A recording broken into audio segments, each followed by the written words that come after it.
All right, what's good, YouTube? Once again, it's Kennard Vernon Stewart here for the podcast talking Auburn football. Auburn football sports talk. Go ahead and like this video, comment, and subscribe to my channel, Vernon Speaks Sports Auburn. It's always great to be an Auburn Tiger, War Eagle. Man, it's a rainy afternoon here in the Deep South. It's probably going to get a little bit of cold weather coming in this weekend, but it's steaming hot. As far as matchups, one of the main ones, guys, is Alabama versus LSU. You talk about a 6-point spread. Alabama is favored with a 63 over under. Kind of a tricky bet.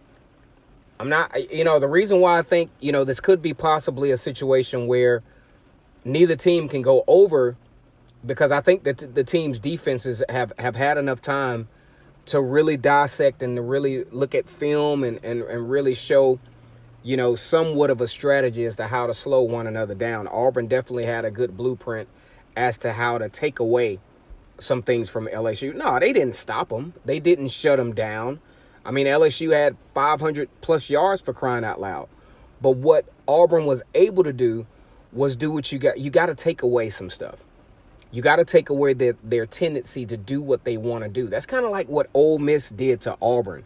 You take away Auburn's tendency to want to jump on you quick, get up to that 14-0 lead, 21-0 lead, and then continue the onslaught. And that's something that Ole Miss took away. Now, Auburn didn't help their cause with the missed field goals and, kind of sort of not taking advantage of some opportunities in the red zone. And then you had the turnover by Bo Nix.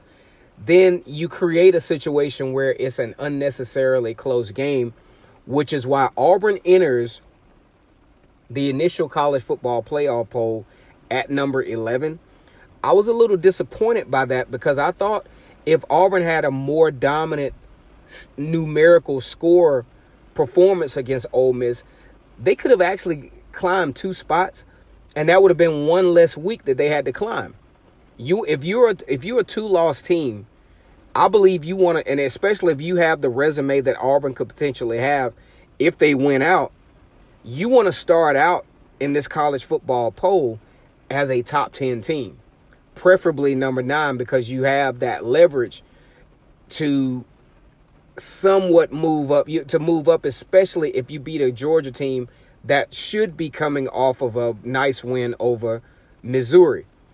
Missouri is a team that Georgia usually doesn't have any serious problems with, but Missouri is a pretty decent football team, and we don't know yet if Missouri is going to have Kelly Bryant, the transfer from Clemson, available for this particular game. Talking about the Auburn Tigers, though, offensively, definitely not been the epitome of consistency, have garnished a lot of criticism. Gus Malzahn calling plays doesn't seem to be working out, especially to the fan satisfaction. Even a 500-plus yard performance against Ole Miss, not a ooh-ah-wow type situation. I saw a lot of good things in video review, but that's neither here nor there. There are some things that Auburn has to continue to work on in order to be successful in this game against Georgia. Defense, I feel, is going to play sound. They're going to play great. They're one of the better defenses in the country. And the reason why they're so good is because they're so diverse in what you can do with them. We'll talk about that in just a second.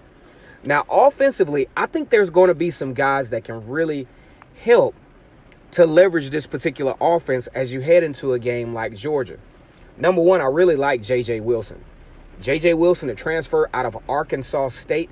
He really has played multiple roles, a very strong guy and a very athletic guy, and surprisingly, a pretty good route runner. He kind of reminds me of the role that Cody Burns played in the 2010 National Championship.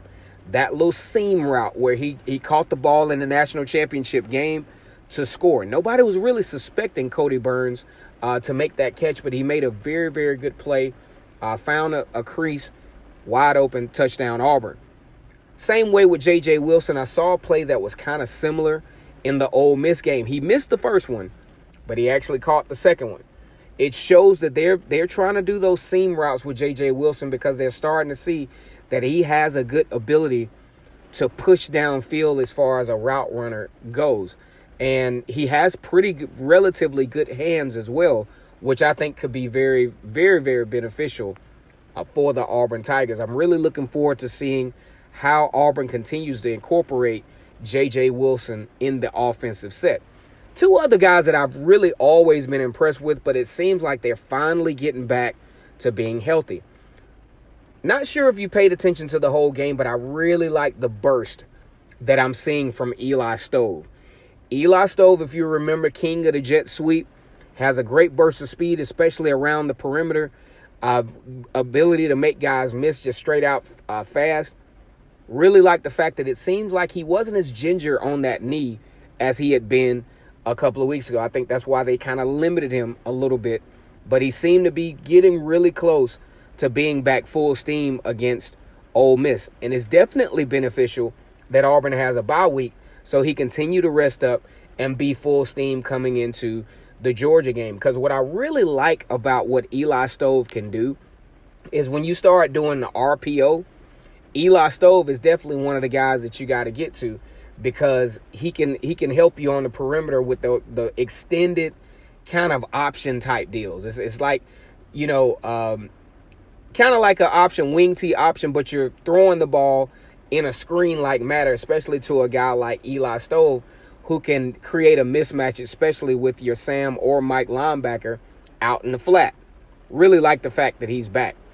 Eli Stove is also a decent route runner and definitely a good guy to get the jet sweep going too. Auburn actually has a couple of options with the jet sweep. What I really like is the idea of having Seth Williams, Eli Stove, and Anthony Schwartz, all that speed and wide receiver ability all out on the field at the same time.